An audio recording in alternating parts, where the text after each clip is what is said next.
Maybe you haven't connected the name to the character, but you know that scene from the first Lord of the Rings movie, where we see a dimly lit tomb inside Moria, and Gimli weeping in despair for his cousin?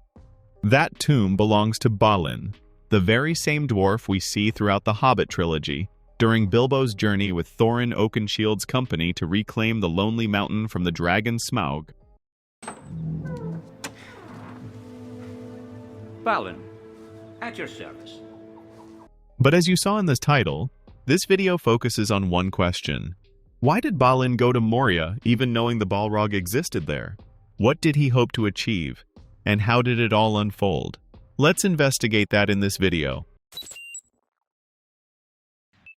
Quick note, most of you probably already know this, but just to make sure we're on the same page, Moria and Khazad-dûm are the same place. With that cleared up, before anything else, we need to confirm something. Did Balin actually know that a Balrog was in Moria? To understand what he knew, we first have to look at the timeline. The Balrog awoke in Moria in the year 1980 of the Third Age. It destroyed the Dwarven army and drove Duran's folk out of Khazad-dûm. Over 8 centuries later, Thorin Oakenshield's grandfather, old, desperate, and nostalgic, went to Moria with only one companion. When he entered, he was killed by the orc Azog, who decapitated and desecrated his body. That act of dishonor triggered a war between the dwarves and the orcs that lasted about 6 years, ending with the Battle of Azanulbizar before the gates of Moria, where Dáin Ironfoot killed Azog. Yes, in the movies it's Thorin who kills Azog, but in the books it's different. The orc dies much earlier, slain by Dáin, the red-bearded dwarf from the films. In Tolkien's text, it's Azog's son, Bolg, who later leads the orcs in the Battle of the Five Armies. But what matters to us here is this. After Dáin killed Azog, he looked through the gates of Moria, and, to his horror and dismay, he saw the Balrog staring back at him. Here's the detail that changes everything.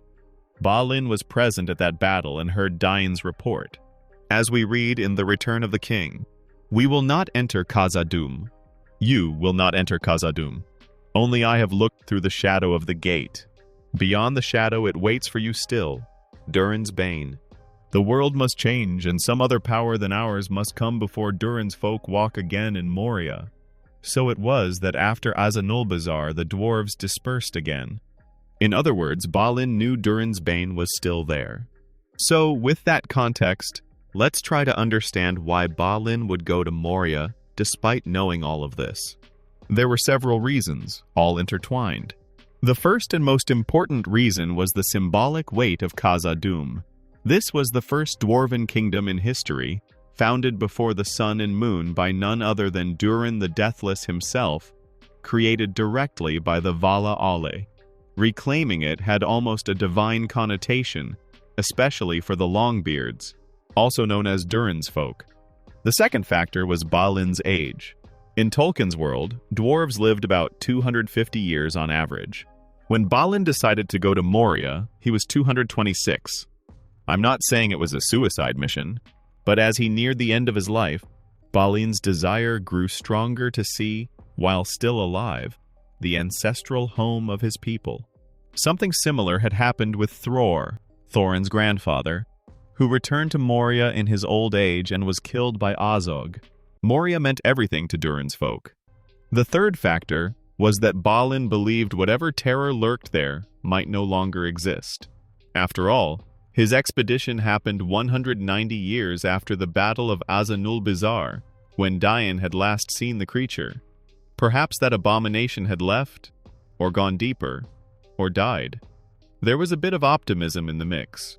On the other hand, Dáin, who had seen the Balrog with his own eyes and was now king under the mountain, greatly opposed the idea.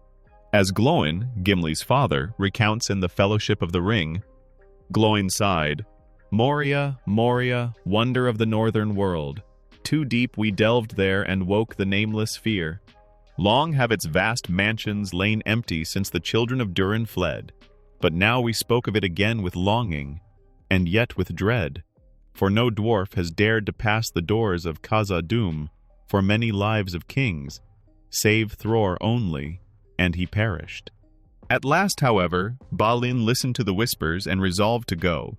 And though Dáin did not give leave willingly, he took with him Ori and Owen and many of our folk, and they went away south.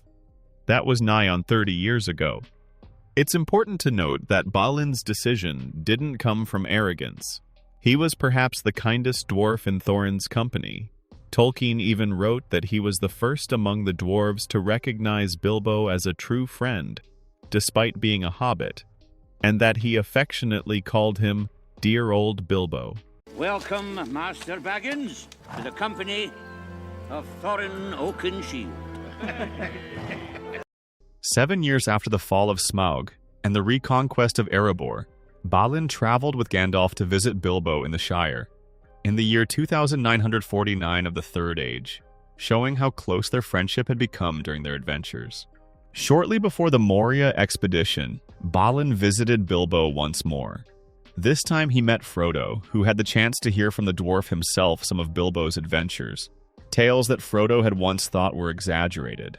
By the way, this isn't shown in the movies, but Frodo is visibly heartbroken when he comes across Balin's tomb in the Chamber of Mazarbul. As the book says, "He is dead then," said Frodo. "I feared it was so."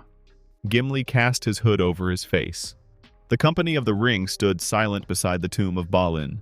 Frodo thought of Bilbo and his long friendship with the dwarf, and of Balin's visit to the Shire long ago.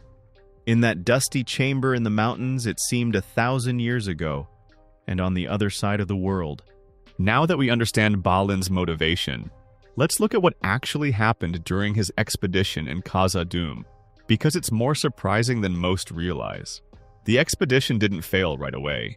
In fact, they entered Khazad-dûm, settled there, and survived for 5 full years. 5 years. During that time, Balin even discovered Duran's axe and a mithril helm shaped like a crown. And since he himself was a descendant of Duran's line, he took the title of Lord of Khazad-dûm.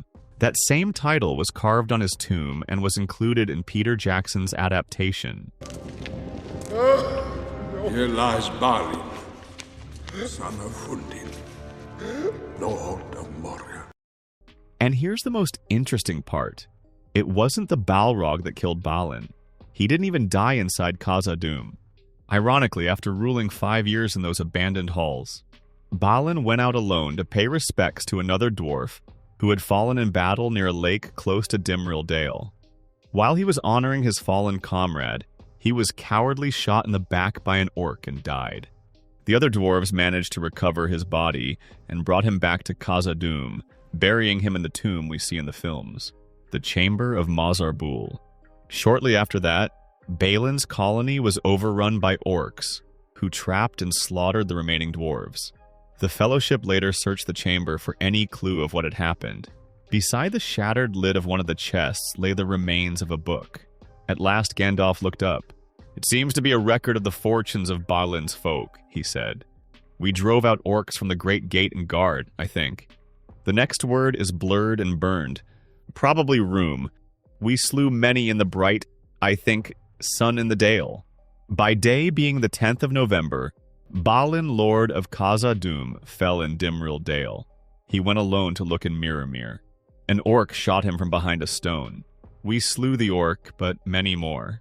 Up from east, up the Silverlode.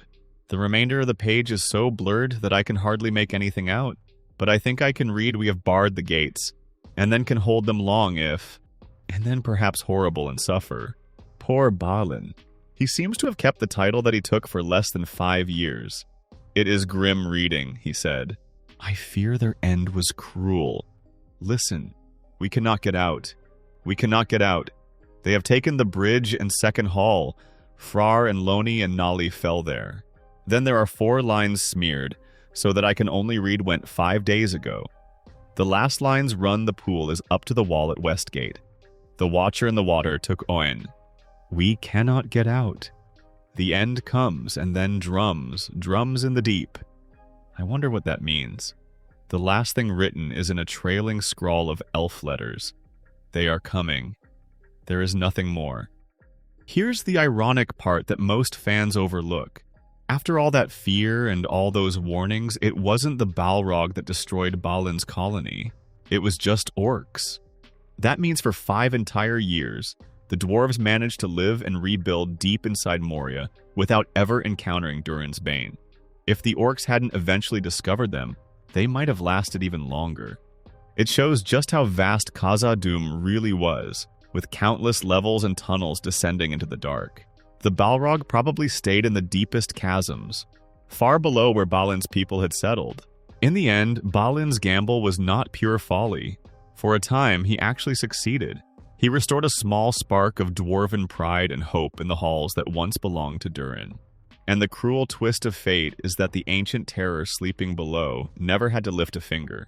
The world above did the job for him.